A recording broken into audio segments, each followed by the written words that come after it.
വീണ്ടും ഒരു ലണ്ടൻ കാഴ്ചകളിലേക്ക് സ്വാഗതം, സുസ്വാഗതം. 5 ലണ്ടനിൽ പുതിയ കച്ചവടം തുടങ്ങി. കടലയൊക്കെ വിറ്റ് ലാഭം കണ്ടതിന് ശേഷം ഞങ്ങൾ നേരെ കാണാൻ പോയത് റോണിച്ചേട്ടനെയും ലിൻഡി ചേച്ചിയും ലിപിക്കുട്ടനെയാണ്. അവരെ കണ്ടതിന് ശേഷം ഞങ്ങൾ നേരെ ലണ്ടൻ ബ്രിഡ്ജൊക്കെ ചുറ്റിക്കറങ്ങി കണ്ട് ഹോട്ടലിൽ പോയതിന് ശേഷം നേരെ റെഡിയായി ഞങ്ങൾ അൽസിയായത് റെസ്റ്റോറൻറ്റ് വന്നിരിക്കുകയാണ്. നമ്മുടെ സ്ഥിരം റെസ്റ്റോറൻറ്റാണ്. എപ്പോൾ ലണ്ടനിൽ വന്നാലും ഫുഡ് കഴിക്കാമെന്ന റെസ്റ്റോറൻറ്റാണ്. അവിടെ പോയി മസ്റ്റായിട്ട് കഴിക്കേണ്ട ഒരു സാധനമാണ് ബീഫ് സുർബിയാൻ. അതിൻ്റെ ടേസ്റ്റ് ഒന്നൊന്നര ടേസ്റ്റാണ്.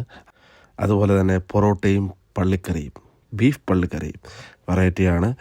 ലണ്ടനിൽ വരുവാണെങ്കിൽ ഒരിക്കലെങ്കിലും അവിടെ പോയി ഒന്ന് കഴിച്ചു നോക്കുക. ലണ്ടനിൽ ഇവിടെ മാത്രമേ ആ ബീഫ് സുർബിയാൻ അവൈലബിൾ ഉള്ളൂ. അതിനുശേഷം ഫുഡൊക്കെ കഴിച്ചതിന് ശേഷം ഞങ്ങൾ രാത്രി 12 മണിക്ക് ലണ്ടൻ ഒന്ന് കറങ്ങി കാണാമെന്ന് വെച്ചിട്ട് ചൈന ടൗണിൽ പോയി ഫോട്ടോ എടുത്തു. അവിടെ മാത്രമല്ല കുറേ പ്രധാന ഭാഗങ്ങളിൽ പോയി എൻ്റർടൈൻ